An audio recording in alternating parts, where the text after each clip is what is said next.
Gilles Yaby, bonjour. Bonjour. Vous êtes ancien journaliste, chercheur, vous avez roulé votre bosse, comme diraient certains, dans pas mal d'instituts et d'univers. Mais vous êtes revenu en Afrique pour réaliser votre rêve qui est monter une structure, une sorte de think tank qui s'appelle Wati. À quoi ça sert Wati en réalité? Alors bonjour à nouveau. Wati, c'est un think tank citoyen qui est centré sur l'Afrique de l'Ouest, même si la perspective elle est africaine. Un think tank citoyen, ça combine, disons, la dimension traditionnelle des think tanks. Ce n'est pas nécessairement toujours très bien connu dans la partie francophone du continent et même dans le monde. Les think tanks, c'est vraiment de la connaissance, des savoirs pour influencer les politiques, pour influencer les décisions. Le côté citoyen qu'on ajoute dans la formule spécifique de Wati indique une volonté d'être un think tank populaire, un laboratoire d'idées qui dissémine des informations, des analyses et fait des propositions qui vont dans le sens de l'intérêt général. Et surtout, on ne le fait pas nous-mêmes, on le fait à travers une plateforme. Et donc, une plateforme qui est ouverte pour un peu être un lieu où l'intelligence collective, notamment africaine, se manifeste. Et donc, où on peut faire des propositions et réfléchir ensemble et agir aussi ensemble pour un meilleur avenir pour le continent. Avec à nouveau du côté de Wati, d'abord une focalisation sur l'Afrique de l'Ouest, mais la volonté aussi peut-être que cela puisse stimuler des initiatives similaires, pourquoi pas dans d'autres régions du continent. Vous avez lancé cette structure en 2015, si je ne me trompe pas. Euh, D'abord, quelles sont les thématiques structurantes que vous avez pu mettre en place, labourer et surtout conceptualiser et travailler?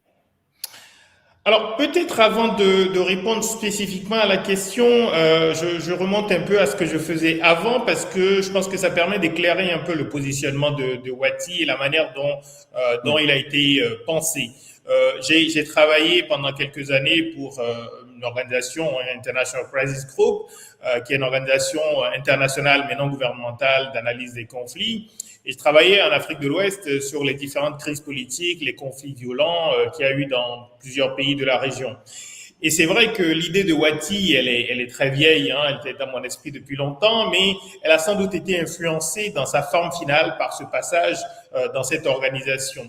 Je me suis rendu compte que finalement, une grande partie des travaux qu'on faisait, des recherches, des rapports qu'on pouvait publier, finalement, étaient beaucoup plus consultés, lus, étudiés, décryptés par des acteurs internationaux, par des chancelleries occidentales et d'autres, que par les décideurs des pays concernés et encore moins par les citoyens des pays concernés. Et donc l'idée de Wati, c'est d'une part de dire il faut qu'on produise des savoirs nous-mêmes, il faut aussi qu'on utilise les savoirs existants produits partout dans le monde et qu'on les mette à la disposition de notre région et des citoyens, notamment avec Internet qui permet aujourd'hui d'avoir accès à énormément de publications et d'analyses de par le monde. Et l'idée de Wati, c'était aussi de dire on ne peut pas séparer les questions, par exemple, politiques, sécuritaires, des questions économiques et sociales. On ne peut pas parler du bien-être des pays africains et des populations du continent en se concentrant sur une seule dimension. Et donc, c'est pour ça que Wati a été pensé pour travailler sur l'ensemble des sujets qui nous semblent être les plus structurants.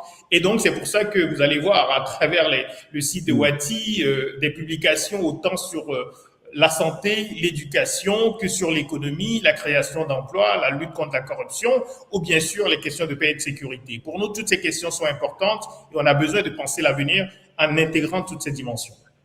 Il y a un effet de mode, il y a beaucoup d'Africains demandent un narratif africain, mais c'est quoi un narratif africain? C'est-à-dire que est-ce que vous pourriez me l'expliciter?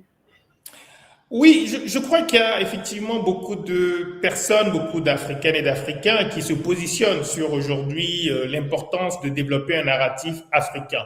Je pense que ce sont des initiatives qui sont tout à fait importantes, salutaires, et qui sont surtout importantes pour dénouer tous les complexes existants, pour faire en sorte que la jeune génération en particulier n'ait aucun complexe par rapport à ce qu'on peut accomplir sur le continent. Je crois que c'est important. Mais je dois dire que Wati, pour moi, ce n'est pas tellement le positionnement sur le narratif africain. Le narratif est important, mais la réalité aussi est importante. Et pour moi, les faits sont extrêmement importants.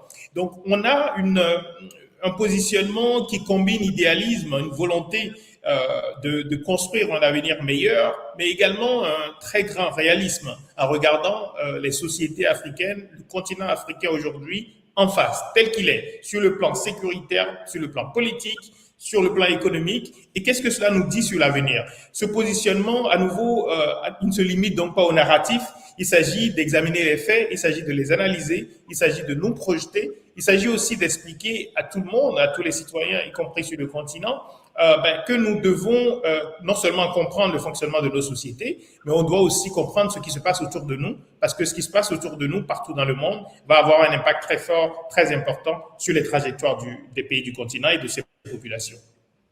Est-ce qu'on peut avoir la prétention, quand on a 54 pays, 1,3 milliard d'Africains, avec une diversité aussi géographique, 5 régions importantes, est-ce qu'on peut aujourd'hui aller dans ce sens de ce narratif?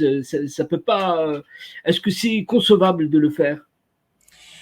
C'est une excellente question. Je crois que c'est concevable de le faire parce qu'il y a toujours un peu ce sentiment d'appartenance africaine. Et évidemment, il est très fort lorsqu'on est en dehors du continent.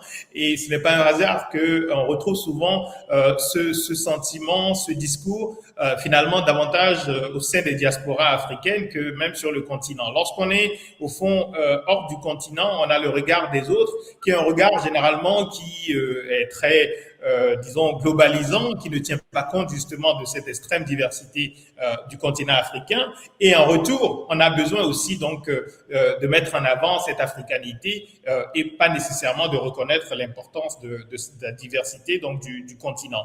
Mais pour moi, et c'est vraiment pour ça que à Wati, on assume le fait de travailler prioritairement sur l'Afrique de l'Ouest. On aurait pu se dire, allez, c'est un think tank africain. Moi, je me méfie beaucoup de cela. Je pense qu'il faut être très accroché à nouveau à la réalité et les réalités entre l'Afrique de l'Ouest, les 15 pays de la CEDEAO, même en leur sein, il y a énormément de différences. La réalité de Djibouti, la réalité de l'Éthiopie, celle du Maroc et de la Tunisie. Enfin, on voit bien qu'il y a énormément de différences. Et donc, il est important pour moi, au fond, qu'on travaille en ayant une pleine conscience de la nécessité d'avoir des questions sur lesquelles on développe des positions communes africaines, mais il faut aussi reconnaître de manière réaliste qu'on ne peut pas avoir un seul narratif pour l'ensemble du continent, un continent qui est aussi vaste et aussi diversifié. Vous ressemblez à l'Afrique par l'âge, par la jeunesse, vous avez la quarantaine, mais l'Afrique, sur ces 1,3 milliard, il y a à peu près 60% de jeunesse. J'ai envie de vous dire à quoi rêve cette jeunesse africaine, même si la question est bateau. Oui, non, non, je vais surtout d'abord relever que, en fait, je ne ressens même plus à l'Afrique. Parce qu'au fond, la quarantaine, on est très loin de la médiane, c'est-à-dire la moitié des Africains, disons, n'ont pas 40 ans, ils ont beaucoup moins. Donc, lorsque je discute avec mes collègues de Wati qui ont pour la plupart 10 ou 15 ans de moins que moi, je me rends bien compte que je ne fais déjà plus partie de la jeunesse. Mais c'est vrai, au moment où je pensais, disons, le modèle de Wati, je me pensais encore jeune. Mais cela montre à quel point, disons, les choses vont vite. Et cela montre surtout, à nouveau, l'extrême jeunesse du continent et la nécessité, dans tout ce qu'on fait, de le faire avec une volonté de travailler sur l'avenir, de travailler à la fois sur le présent, mais surtout sur l'avenir, et donc d'avoir des messages à destination des jeunes aujourd'hui, mais aussi des enfants qui sont déjà là et qui seront très vite des jeunes, et bien sûr des enfants qui ne sont pas encore nés et qui vont venir. Et on a la responsabilité de faire en sorte qu'ils puissent vivre sur un continent en paix, sur un continent où il y a un meilleur accès aux biens fondamentaux, à l'éducation, à la santé, à la nutrition, etc. Donc aujourd'hui, à quoi rêvent les jeunes en Afrique? À nouveau, la diversité est importante, ne l'oublions pas. Donc, les jeunes de part et d'autre du continent ne rêvent pas nécessairement tous de la même chose. Mais je crois qu'il y a quand même beaucoup de choses en commun. Je pense que beaucoup, d'abord, rêvent d'une Afrique qui soit perçue positivement. Et pour qu'elle soit perçue positivement, il faut que la réalité aussi incite à avoir une vision positive du continent, sur le plan sécuritaire, sur le plan économique, sur le plan du bien-être. Et je crois que le gros problème quand même majeur pour les jeunes Africains aujourd'hui, ce sont les perspectives économiques et donc les perspectives d'emploi ou les perspectives d'accès à des revenus qui leur permettent simplement d'avoir une vie qui soit perçue comme étant une vie satisfaisante. Surtout qu'on est dans un contexte maintenant de grande ouverture internationale et donc avec tous les réseaux sociaux, ils sont très ouverts sur ce qui se passe partout dans le monde. Donc on peut avoir une forme de déconnexion entre ce à quoi ces jeunes peuvent aspirer, compte tenu de l'état notamment des économies africaines, et les biens peut-être qui se donnent à voir à travers les réseaux sociaux, à travers les outils de communication. Et je crois qu'il faut faire attention à ce biais-là qui peut induire d'énormes désillusions. Comment déplacer le nœud du problème? C'est qu'aujourd'hui, la perception de l'Afrique, c'est les crises, les conflits, les guerres, le terrorisme. Même si cette réalité, il faut la situer dans son contexte, c'est comment aujourd'hui établir un curseur permettant une bonne compréhension de l'Afrique sans cette dramatisation et en pointant les mots d'une façon pour pousser l'Afrique à en sortir. Je pense qu'il n'y a qu'une chose, c'est justement c'est les savoirs, c'est le fait de respecter les faits. C'est extrêmement important. On est dans une époque aussi avec énormément de désinformation, de mésinformation également, et je crois qu'il faut faire très attention à ce que notamment les jeunesses africaines ne soient pas complètement, je dirais, polluées, contaminées par des messages qui sont des messages pensés pour désinformer. Cela veut dire évidemment mettre l'accent de manière constante et très forte sur tout ce qui est éducation et culture. C'est absolument important et pour moi, c'est une des missions fondamentales de Wati, c'est de faire en sorte qu'à côté des divertissements, à côté de tout ce que les jeunes peuvent trouver sur Internet, qu'ils puissent aussi avoir accès à des publications, à des articles, mais aussi des vidéos, toutes sortes de publications et des événements comme des tables rondes virtuelles que nous organisons beaucoup sur différents sujets pour qu'ils saisissent bien l'importance de continuer à se cultiver. Je crois que c'est absolument déterminant. Et je crois vraiment que la connaissance des faits et de leur complexité, c'est vraiment le début aussi des réponses qu'on peut apporter. Il ne s'agit pas de nier aujourd'hui les conflits, la violence qu'on observe dans beaucoup de pays du continent qui menacent d'autres pays qui sont encore en paix mais qui pourraient ne plus l'être dans quelques années. Il ne faut pas le nier parce que si on le nie, on ne peut pas travailler justement de manière préventive sur la paix et la sécurité. Si on le nie, on ne peut pas avoir le sentiment d'urgence à faire les réformes importantes sur le plan politique institutionnel pour dessiner un nouveau rapport entre les gouvernants et les gouvernés. C'est absolument fondamental. On est en 2022, je le rappelle, mais quand même, on est en face de ce paradoxe qu'on traîne d'année en année sur la richesse du sol et du sous-sol de l'Afrique et ce décalage avec la pauvreté, la misère et le sous-développement. On peut se poser la question, par où trouver la porte de sortie? Oui, alors ça me rappelle peut-être une anecdote. Alors je ne sais pas si elle est vraie ou pas, mais on attribue, je pense, au général de Gaulle d'avoir fait un commentaire sur la Guinée et sur son potentiel. Et le général de Gaulle aurait répondu en disant, c'est un pays qui a beaucoup de potentiel et il le restera. C'est-à-dire, ça restera un pays avec beaucoup de potentiel. Malheureusement, on peut en dire autant d'une très grande majorité des pays du continent qui sont extrêmement riches en ressources naturelles. on a un potentiel qui est très important de transformation économique à partir de ces ressources naturelles. Il suffit de penser simplement aux ressources énergétiques, pétrole, gaz, etc. On voit aujourd'hui avec la guerre en Ukraine à quel point ces ressources énergétiques sont absolument déterminantes. Mais on voit aussi qu'on a des pays qui sont parmi les plus gros producteurs et exportateurs de pétrole au monde, ou en tout cas les premiers sur le continent, et on a encore des coupures d'électricité récurrentes. Évidemment, on pense au Nigeria, par exemple. Il y a encore quelques semaines, il y avait une vaste coupure d'électricité dans tout le pays, et en fait, de manière récurrente, on a une très grande difficulté à approvisionner le pays et les industries et les entreprises et les individus en énergie électrique. Donc, la question des ressources naturelles, je crois, elle est fondamentale, et je crois qu'aujourd'hui, on ferait mieux de ne pas continuer simplement à dire on a les plus grandes ressources, ça intéresse tout le monde, et donc l'avenir va être radieux. Je crois qu'il faut qu'on soit extrêmement réaliste. Les puissances et les entreprises multinationales qui ont besoin notamment des ressources qui sont des ressources rares pour les industries du présent et de l'avenir, notamment tout ce qui est important par exemple pour les batteries, toutes ces entreprises et tous les pays qui sont derrière ne vont pas simplement laisser les pays africains gérer leurs ressources à leur guise et en tirer le meilleur profit.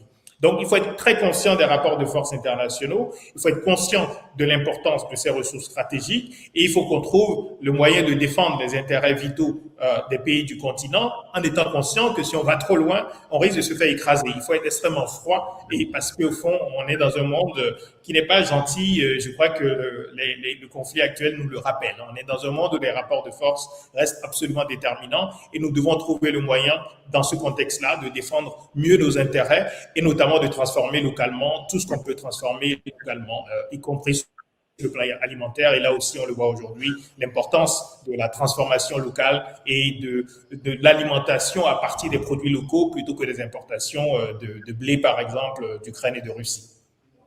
Vous l'avez dit, vous êtes une aide à la réflexion et une aide à la décision, mais chacun aujourd'hui sait l'importance d'une hiérarchisation des priorités. Par exemple, on connaît l'agenda 2063.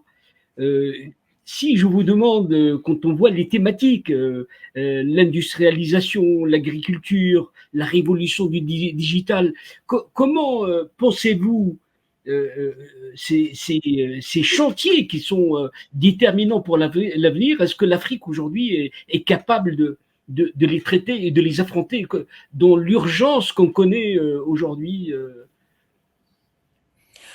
On n'a pas le choix. On n'a pas le choix. La réalité, c'est que on paye le prix de ce qu'on n'a pas fait pendant plusieurs décennies.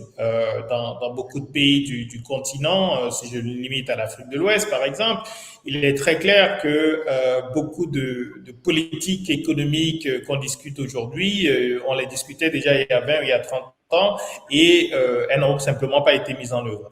Et donc, on a aussi, sur le plan de l'éducation, des politiques éducatives, évidemment, on s'est laissé complètement déborder par la croissance démographique et incapacité de suivre le rythme de la croissance démographique par des investissements éducatifs, à la fois pour des infrastructures scolaires, mais aussi pour la formation des enseignants et les outils pédagogiques, etc. Donc, aujourd'hui, on se retrouve dans une situation où on a un monde encore plus difficile qu'avant en termes d'influence extérieure et de compétition.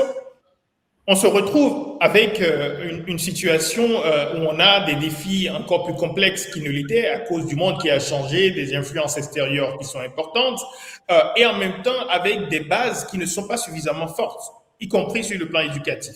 Et pour moi, l'éducation, c'est central. Donc, vous parlez de hiérarchisation, par exemple, au fond.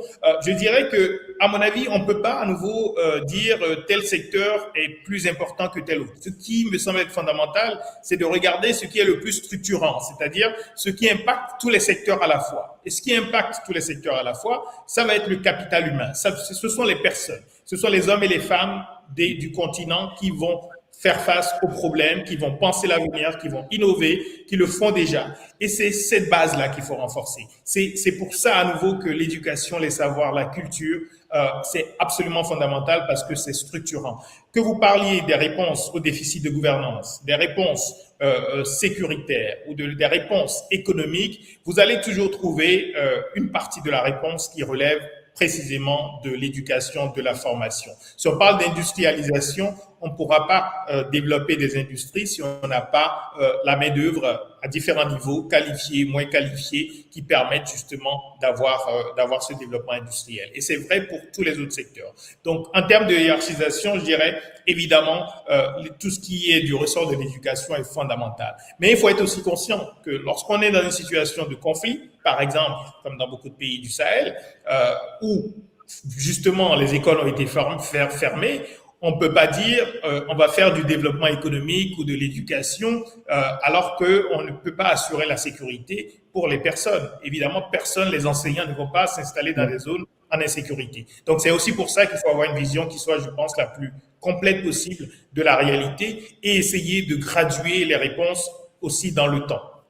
Oui.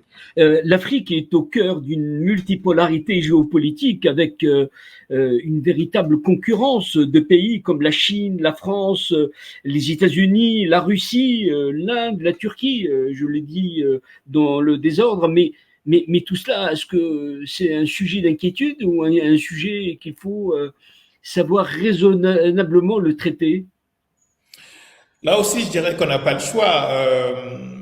On a le choix sur ce qu'on peut faire sur le continent, dans chacun des pays du continent, ce qu'on peut faire en termes de changement politique et institutionnel, en termes de changement des systèmes éducatifs, en termes de politique économique. On a des marges, on a des contraintes, mais on a des marges, on peut faire des choix. On peut rechercher des marges d'autonomie pour faire les choix qui nous semblent être les plus appropriés par rapport à nos objectifs. Mais par contre, on ne peut pas choisir la politique extérieure des puissances, qu'elles soient grandes ou moyennes. On a très peu de marge pour influencer la politique de la Chine en Afrique ou même la politique française en Afrique ou la politique turque. Donc, il faudra composer avec ce monde aujourd'hui avec des puissances, des grandes puissances, mais aussi des puissances moyennes qui montent, un monde qui n'est plus clairement dominé seulement notamment par les États-Unis et l'Occident. Et c'est dans ce monde-là que les prochaines générations africaines devront vivre. Ce qui me semble être important, c'est que justement avec cette complexité et toutes ces influences extérieures, ils vont rechercher des marchés en Afrique, ils le font déjà, ils sont extrêmement présents. Eux, ils voient les opportunités. Un pays comme le Nigeria, c'est 400 millions d'habitants dans 20 à 30 ans. La plupart de ces puissances, des entreprises le savent et le voient et savent bien qu'il ne faut pas regarder seulement les problèmes sécuritaires du Nigeria, il faut aussi regarder la puissance démographique déjà aujourd'hui et celle qui est à venir. Et donc, c'est aussi pour nous, c'est pour les Africains d'avoir cette même conscience des contraintes, mais aussi des opportunités, et de du fabuleux atout que nous avons de la jeunesse du continent.